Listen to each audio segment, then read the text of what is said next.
Bonjour Jad Zahab. Bonjour. Bienvenue sur Europe 1. Merci. C'était il y a 10 ans, jour pour jour, le 6 avril 2016, Emmanuel Macron fondait En Marche, un mouvement devenu parti qui a conduit l'ancien ministre de l'économie à l'Élysée. Alors je ne sais pas si je dois vous souhaiter bon anniversaire cet après-midi. Oui, je peux. bien sûr.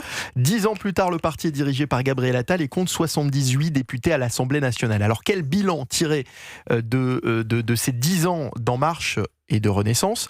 Juste avant de vous donner la parole, j'ai posé la question tout à l'heure à Laurent Jacobelli, porte-parole du Rassemblement national. Écoutez-le et bien sûr, vous pourrez lui répondre. 10 ans de malheur, 10 ans de dissolution de la France, 10 ans de mépris pour les Français, 10 ans d'un pouvoir sans partage, même s'il est contesté, d'un homme qui est persuadé qu'il a raison contre la terre entière. Il est temps qu'il parte, mais surtout qu'il ne fasse pas de petits, si je puis dire. C'est-à-dire que personne ne lui ressemblant ne lui succède, parce qu'une année supplémentaire de Macronie est très dure dans le bilan de la France, en termes migratoires, en termes sécuritaires et bien sûr en termes financiers. Voilà, Laurent Jacobelli interrogé tout à l'heure sur Europe 1. Jad Zahab. En toute modération, monsieur Jacobelli, bon, tout ce qui est excessif est insignifiant. Remettons-nous dans le contexte déjà, il y a 10 ans, alors ça ne va pas nous rajeunir. François Hollande n'a pas pu être candidat parce qu'il avait dit que la courbe du chômage n'était pas inversée, donc pas candidat. 10 ans plus tard, nous avons presque atteint un chômage qui a été considérablement réduit. On ne parle plus de chômage de masse en France. Je considère, si vous voulez, que 10 ans, c'est très jeune déjà, par rapport à tous les autres mouvements politiques, le Parti Socialiste, les Républicains qui ont plus de 50 ans d'existence chacun. Donc si vous voulez, est-ce qu'on a tout bien fait pendant 10 ans ? Bien sûr que non. Est-ce que le contexte européen, mondial, n'a pas un peu aussi bouleversé les choses ?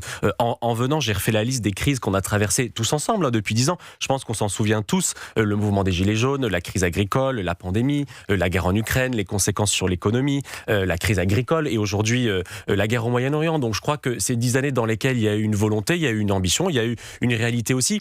Moi, je vais vous faire une confidence, ça fait 9 mois que je suis engagé en politique, depuis septembre dernier. Pourquoi, après 10 ans, choisir ce mouvement ? Parce que je crois qu'il y a quand même encore une ambition qui est de dire que nous n'acceptons pas, nous ne nous résoluons pas à un duel, encore et toujours, entre la France insoumise et le Rassemblement national. Donc, il faut qu'on continue à proposer. Il y a une ambition, il y a une volonté. Il y a des choses qui ont été faites aussi. C'est-à-dire que j'entendais M. Jacobelli dénoncer, et il a le droit de dénoncer en étant en démocratie, mais on n'a jamais, comme jamais avant, investi dans la justice, comme jamais avant, investi dans la police, comme jamais avant... lutter contre les séparatismes. On a connu aussi les atrocités de l'attentat contre Samuel Paty, entre autres choses. Une loi renforçant les principes de la République. On a aussi investi dans l'égalité des chances, le dédoublement des CPCE1. Je ne suis pas là pour vous faire une liste. Jad Zahab, à vous écouter et à vous entendre, ça veut dire qu'aujourd'hui, ce que vous me dites, c'est que l'objectif de Renaissance, le plan de Renaissance pour 2027, c'est de lutter contre la France insoumise et le Rassemblement national. C'est le seul objectif ? Non, c'est ce qu'attendent les Français aujourd'hui ? Non, je vais reformuler. Je pense que nous souhaitons tout faire pour que les Françaises et les Français n'aient pas à choisir entre l'un et l'autre. Nous combattons les deux, mais nous avons aussi pour ambition d'être une alternative avec des vraies propositions. Et là, ce que je vous ai cité, le dédoublement des CPCE1 pour lutter dès le plus jeune âge contre les inégalités, la suppression de la taxe d'habitation, le 100% santé, le fait qu'aujourd'hui en France, les prothèses auditives, les lunettes, les prothèses dentaires sont remboursées, l'impôt à la source. Alors c'est vrai que c'est rentré dans les mœurs. On a oublié qu'il y a 10 ans, ça n'existait pas. Donc, si vous voulez, il y a tout un tas de choses qui ont changé le quotidien des gens. Est-ce que c'est suffisant ? Non. Est-ce qu'il faut faire mieux pour demain ? Oui. Est-ce qu'il y a des choses qu'on aurait pu faire différemment ? Oui, évidemment. Je veux dire, il faut qu'on soit aussi modeste face à la situation, mais il y a un chemin. Le chemin, c'est que nous sommes un mouvement résolument européen. Je pense que la situation prouve que la France isolée dans une Europe faible, ça ne fonctionne pas. Nous sommes un mouvement qui est libéral, qui est pour l'économie de marché, mais en même temps, passez-moi l'expression, nous sommes pour la lutte contre les inégalités, qu'elles soient sociales, qu'elles soient économiques, qu'elles soient de nature culturelle. Et c'est ça l'ADN de notre mouvement. Alors, demain, on devra se réinventer, mais on est fiers d'incarner ça dans un paysage politique où le débat est de plus en plus dogmatique. Demain ou aujourd'hui, parce que vous dites qu'on n'a pas tout fait finalement correctement.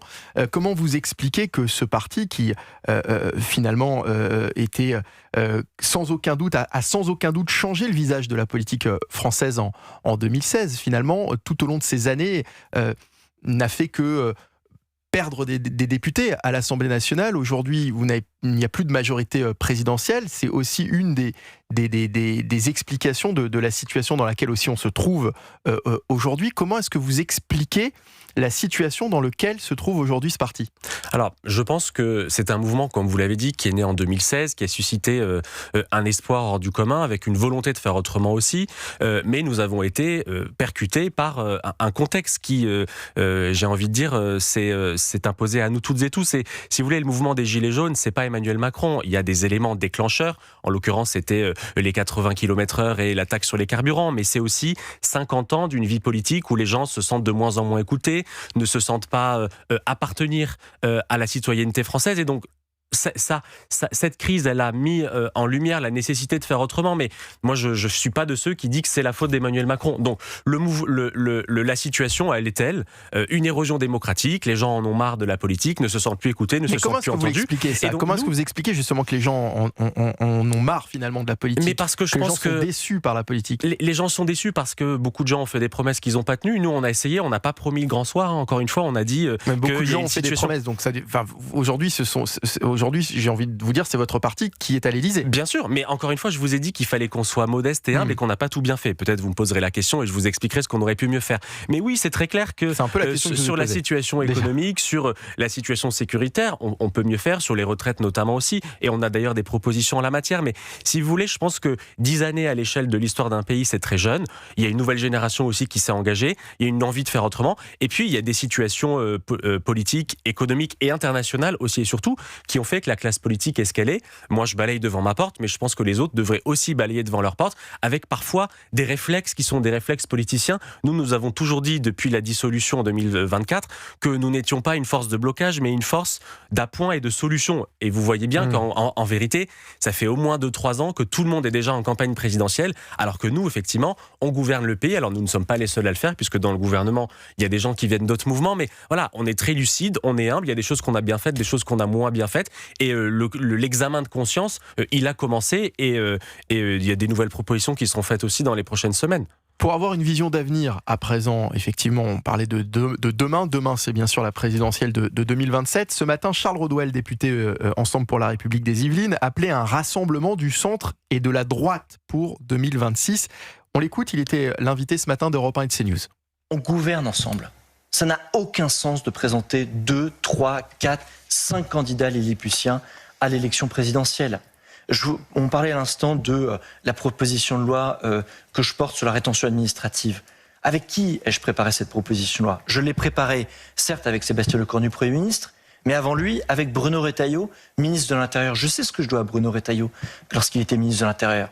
Il n'y a aucun sens à ce que nous présentions 2, 3, 4, 5 candidatures alors que nous avons travaillé et que nous avons gouverné ensemble ce pays. Charles Rodwell, invité ce matin d'Europe 1 et CNews, député EPR des Yvelines. Vous parliez juste avant de votre ambition finalement pour 2027 de battre la France Insoumise et le Rassemblement National. Est-ce que cette ambition elle est réalisable selon vous sans union du centre et de la droite? Alors non, je partage l'avis de Charles Rodwell. Je pense qu'on ne gagnera pas seul et je pense qu'effectivement il faut qu'on ait dans cet espace central un candidat, une candidate unique. Mais un candidat unique ne peut pas se faire au détriment d'un programme. Parce que ce qui intéresse les gens, et j'en ai conscience dans l'élection présidentielle, c'est évidemment l'incarnation, la rencontre entre une personnalité et les citoyens, mais c'est aussi et surtout qu'est-ce qu'on propose pour le pays. Et donc, si vous voulez, moi j'ai aucun problème, et Gabriel Attal non plus, avec ce qu'on dit, avec l'idée de discuter avec tout le monde. Mais je crois qu'il faut avant tout poser la question à M. Retailleau lui-même. Je rappelle que pendant les dernières élections municipales, son mouvement a hésité, voire reculé à l'idée de soutenir un candidat du bloc républicain, en l'occurrence Christian Estrosi à Nice, face à Éric Ciotti qui était soutenu par le Rassemblement National et l'UDR. Donc c'est plutôt à M. Retailleau qu'il faut poser la question, est-ce qu'il veut travailler avec le Rassemblement National ou il veut travailler avec des gens comme nous? On peut avoir des accords, évidemment, il a été ministre des gouvernements d'Emmanuel Macron, mais on a aussi des désaccords. Donc évidemment qu'il faut qu'on parle au plus grand nombre, qu'on travaille ensemble, ça c'est clair, mais pas à n'importe quel prix. Et donc qu'est-ce qu'on pense sur le fond? Pour nous, l'état de droit n'est pas une variable d'ajustement. Je crois que M. Retailleau avait dit que pour lui, l'état de droit, bon, il pouvait subir quelques amendements. Voilà, il y a des sujets comme ça, sur les politiques sociétales notamment, sur l'immigration. Il y a des sujets sur lesquels on peut se retrouver, d'autres sur lesquels on est en désaccord. C'est normal, vous me direz, dans une démocratie. Mais si on a un candidat commun ou une candidate, il faut qu'on soit d'accord d'abord sur le fond. Nous, on est prêt à travailler avec tous les gens qui partagent nos valeurs. Je pense que dans l'état actuel des choses, c'est plutôt à M. Retailleau aujourd'hui qu'il faut poser la question, oui ou non, est-ce que vous voulez travailler avec Renaissance ou est-ce que vous préférez travailler avec l'UDR et le RN de M. Ciotti et de Mme Le Pen? On va parler dans un instant de la mairie de Paris qui continue de réquisitionner des gymnases pour y héberger des migrants. Mais une dernière question juste avant la pause, Jad Zahab. En Marche, on le disait, ce sont les initiales, c'était les initiales d'Emmanuel Macron. Aujourd'hui, certains cadres du parti appellent à un retour au nom originel. Pas sûr que ce soit l'urgence aujourd'hui, mais je voulais tout de même avoir votre avis. Alors, pour le coup, ça vous montre que dans notre mouvement, il y a du débat. Contrairement à d'autres partis, on n'est pas une secte dans lesquelles on n'a pas le droit d'avoir des divergences ou des différences.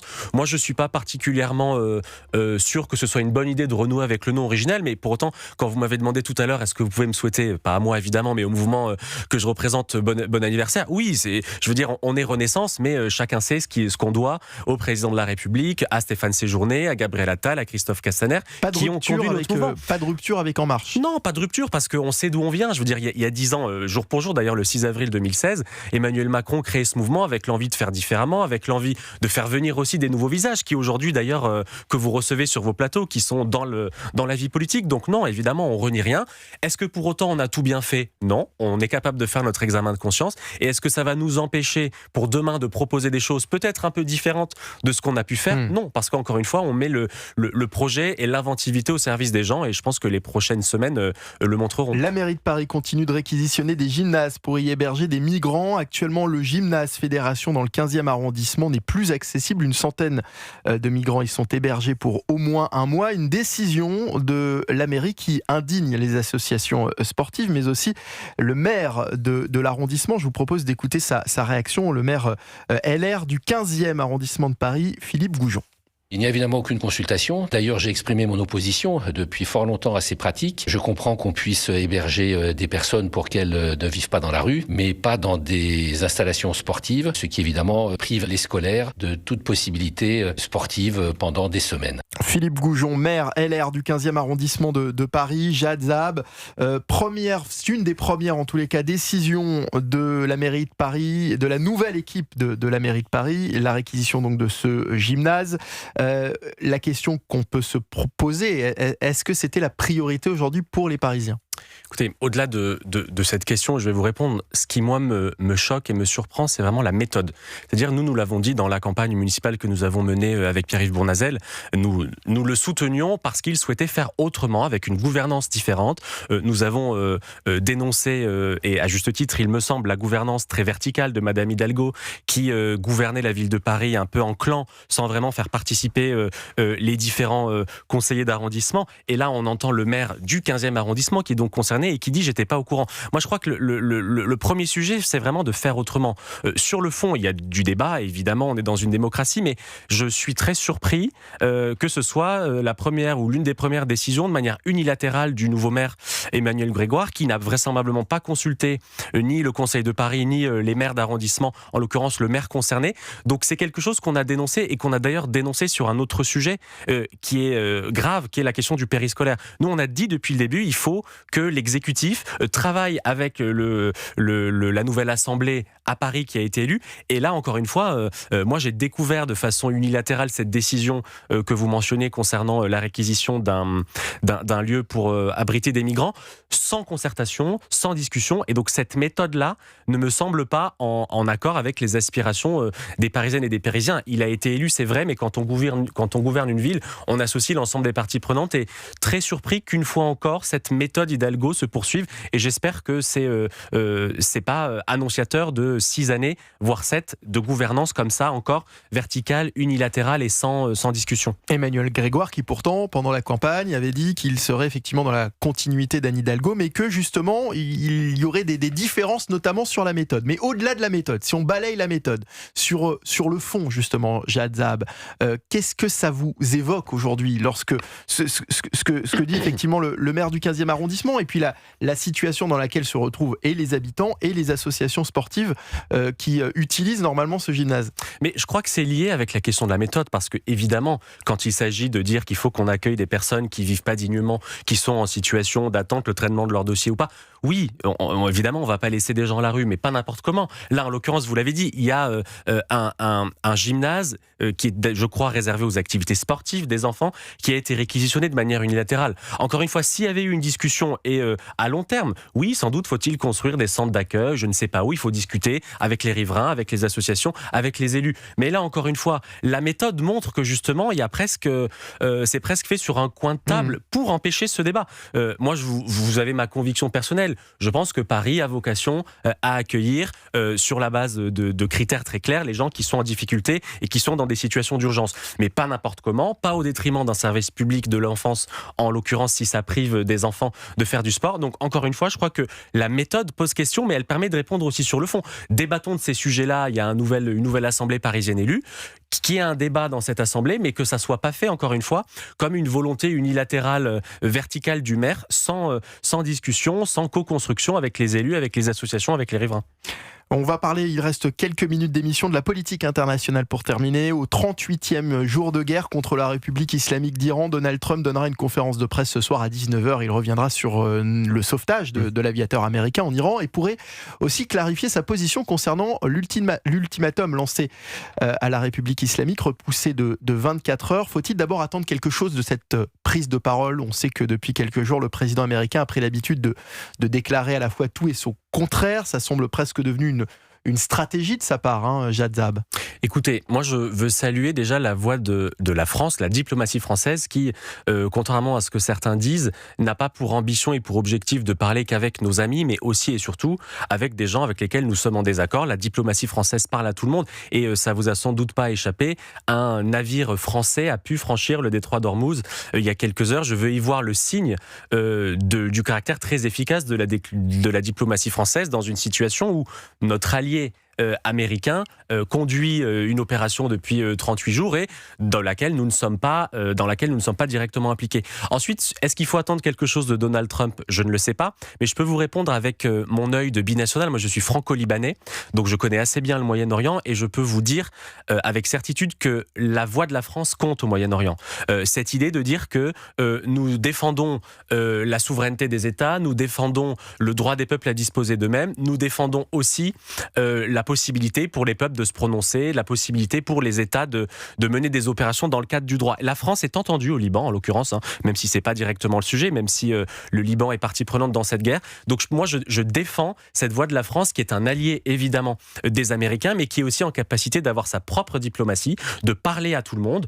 La France est entendue dans ce conflit, même lorsqu'elle finalement elle ne s'est jamais très clairement positionné sur le sujet, avec des déclarations toujours très ambiguës de ce côté-là, de la diplomatie française, sur le fait de ne pas être en guerre, mais en même temps d'envoyer des moyens militaires. Enfin, sur ce sujet-là, est-ce que justement cette position ambiguë n'a pas justement été négative dans justement le fait de se faire entendre dans cette région ? Non, je suis pas certain. Alors évidemment, la diplomatie, elle est évolutive, mais quand Jean-Noël Barrot, le ministre des Affaires étrangères, discute avec le ministère des Affaires étrangères iranien, ça montre bien que la France parle à tout le monde. Et je crois que ça, véritablement, c'est la force de notre diplomatie. Le fait aussi que, par exemple, sur la question post-7 octobre en Israël et dans l'intervention militaire israélienne à Gaza, nous avons toujours dit libération des otages, respect du droit humanitaire international à Gaza. Ça, c'est entendu. Parce qu'aujourd'hui, au Moyen-Orient, en l'occurrence au Liban aussi, moi j'ai la chance de parler l'arabe, donc j'écoute aussi ce que disent les opinions publiques. La France, c'est la voix du droit international, mais dans une situation qui est différente. Et là-dessus, ça me permet de redire ce que Gabriel Attal a dit, que je trouve aussi très juste. Personne ne peut ignorer que nous sommes de retour dans une situation où c'est pas la loi du plus fort, mais presque. Beaucoup de puissances s'émancipent du droit international. Nous sommes des défenseurs du droit humanitaire international et du droit international. Mais si nous voulons pouvoir le faire, nous devons être en capacité d'assumer une puissance, une force. C'est la puissance française de sa diplomatie et le fait qu'elle soit une puissance nucléaire. C'est aussi la puissance de l'Europe qui est une voie diplomatique forte. Et donc nous disons, nous défendons ces principes, évidemment, mais défendre les principes du droit humanitaire face au régime des mollahs qui exécute et qui tue sa population depuis des dizaines d'années, vous verrez bien que c'est assez peu en lien avec la réalité du terrain. Donc une diplomatie forte, on est entendu, on peut l'être encore plus et on continuera à le faire. Merci beaucoup Jadzab, porte-parole et secrétaire national de Renaissance. Merci à vous et merci Merci à Géraldine vous. Amont. Merci Mickaël.